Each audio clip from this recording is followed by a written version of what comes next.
15 شعبان کی رات اور 15 شعبان کے دن میں اتنا اہتمام کیوں؟ اس دن کی کیا خصوصیت ہے؟ اس رات کی کیا اہمیت ہے؟ اس کی کیا فضیلت ہے؟ یہ ہم نے دیکھنا ہے کہ کیوں یہ اہتمام ہوتا ہے۔ تو میرے بھائیوں، اس سلسلے میں 3 امور ہیں جو وجہ بنتے ہیں اس اہتمام کا، جو وجہ بنتے ہیں اس اہتمام کی۔ پہلا سبب اللہ تبارک و تعالی کا یہ فرمان، حامیم والکتاب المبین انا انزلناہ فی لیلۃ مبارکۃ انا کنا منذرین فیہا یفرق کل امر حکیم۔ سورہ دخان ہے، اس کی ابتدائی آیات ہیں۔ ان آیات کے سمجھنے میں کچھ لوگوں کو غلطی لگی ہے، اور اس غلطی کا نتیجہ یہ ہے کہ 15 شعبان کی رات اور دن کا خصوصی طور پہ اہتمام کیا جاتا ہے۔ ان آیات کا ترجمہ پہلے آپ کے سامنے رکھ دوں کہ والکتاب المبین، اس کتاب کی قسم، یہ کتاب جو بالکل واضح ہے، جو دین کو بالکل واضح کرنے والی ہے، اس کتاب کی قسم، انا انزلناہ فی لیلۃ مبارکہ، اس میں کوئی شک و شبہ نہیں ہے کہ ہم نے اس کتاب کو، ہم نے اس قرآن کو ایک بابرکت رات میں اتارا ہے۔ کیوں اتارا ہے؟ انا کنا منذرین، ہم یہ چاہتے ہیں کہ لوگوں کو جہنم کی آگ سے ڈرایا جائے، لوگوں کو برے انجام سے ڈرایا جائے، اور ڈر کے وہ سیدھے راستے کی طرف آ جائیں، جنت کے راستے کی طرف آ جائیں۔ وہ بابرکت رات جس میں ہم نے قرآن کو نازل کیا، اس کی ایک اور خصوصیت ہے، اس کی ایک اور اہمیت ہے، وہ کیا؟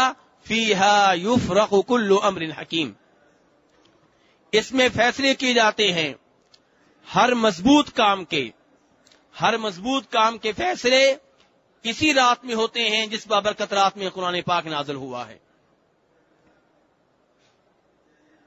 اب سوال یہ ہے میرے بھائیوں کہ یہ بابرکت رات جس میں قرآن نازل ہوا، جس میں بڑے بڑے امور کے فیصلے ہوتے ہیں، یہ بابرکت رات کون سی رات ہے؟ کچھ مفسرین، کچھ علماء کرام نے کہا کہ اس سے مراد شعبان کی 15ویں رات ہے،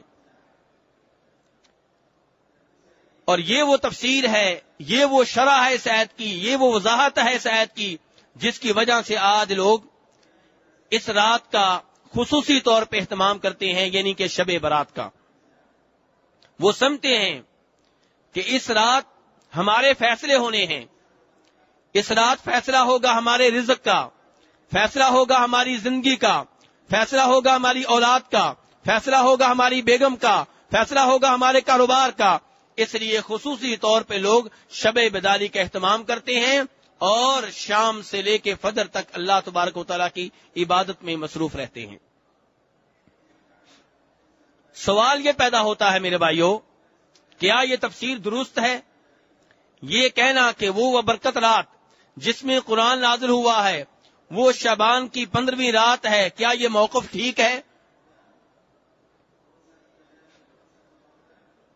آپ کہیں گے کہ یہ موقف ٹھیک ہے، اس لیے ٹھیک ہے کہ بہت سے علماء کرام نے یہ موقف اپنایا ہے، لیکن میں یہ گزارش کروں گا کہ اگر چند ایک علماء کرام نے یہ موقف اپنایا ہے تو بہت سے علماء کرام نے اس موقف کو رد کیا ہے، اس کو مسترد کیا ہے، اور ان کے ساتھ قرآن پاک بھی ہے۔ قرآن پاک کی کسی آیت کی سب سے بہتر تفسیر وہ ہوتی ہے جو خود قرآن کرے، کیونکہ قرآن کس کا کلام ہے؟ اللہ تبارک و تعالیٰ کا۔ اللہ تبارک و تعالیٰ کے کلام کو اللہ ہی واضح کر سکتے ہیں۔ اللہ تبارک و تعالیٰ کے کسی جملے کا معنی کیا ہے، یہ اللہ تبارک و تعالیٰ خود ہی بتا سکتے ہیں۔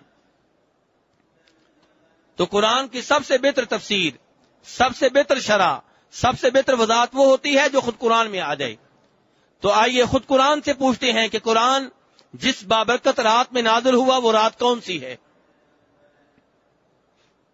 سورہ بقرہ میں چلے جائیے، اللہ تبارک تعالیٰ فرماتے ہیں شہر رمضان الذی انزل فیہ القرآن، کہ وہ مہینہ جس میں قرآن نازل ہوا کون سا مہینہ ہے؟ رمضان کا مہینہ۔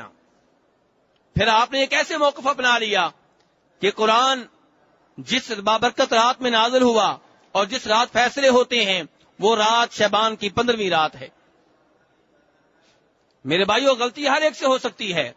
اگر کسی ایک آدھ عالم دین نے موقف اپنایا ہے تو ضروری نہیں کہ ہم بھی اپنائیں، ہم نے دلیل کی طرف دیکھنا ہے، اور قرآن ہمیں بتا رہا ہے کہ وہ بابرکت رات اس میں قرآن نازل ہوا وہ رمضان کے مہینے میں ہے، شعبان میں نہیں ہے۔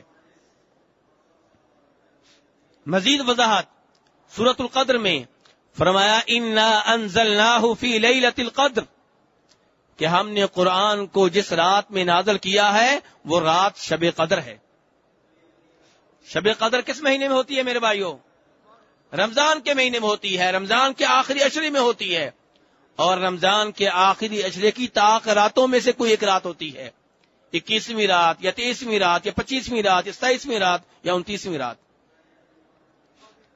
تو میرے بھائیوں، وہ رات جس رات میں قرآن نازل ہوا، جس رات کو بابرکت کہا گیا ہے، جس رات کو فیصلے ہوتے ہیں، وہ رات شعبان کی 15ویں رات نہیں ہے، بلکہ وہ رمضان کے آخری عشرہ کی طاق راتوں میں سے کوئی ایک رات ہے۔ اس لیے شعبان کی 15ویں رات کا اہتمام اس لیے کرنا کہ اس رات فیصلے ہوتے ہیں، یہ غلط ہے، اور دلیل آپ سب نے جان لی ہے۔ میں نے دلیل سے بات کی ہے، آپ کو بتا دیا ہے کہ سورہ دخان کی ابتدائی آیات کو بنیاد بنایا جاتا ہے کہ اللہ تعالیٰ نے ان آیات میں فرمایا کہ ہم نے قرآن کو نازل کیا ہے بابرکت رات میں، اور یہ وہی رات ہے جس میں بڑے بڑے امور کے فیصلے ہوتے ہیں۔ کسی ایک تابعی نے کہہ دیا کہ اس سے مراد شعبان کی 15ویں رات ہے، لوگ اس جانب چل پڑے اور ان بہت سے علماء کرام کو بھول گئے جن کے ساتھ خود قرآن پاک ہے۔ خود قرآن پاک بتا رہا ہے سورہ بقرہ میں، سورۃ القدر میں، کہ وہ رات جس میں قرآن نازل ہوا، وہ رات جس میں فیصلے ہوتے ہیں، وہ رمضان کی رات ہے، وہ شب قدر کی ایک رات ہے۔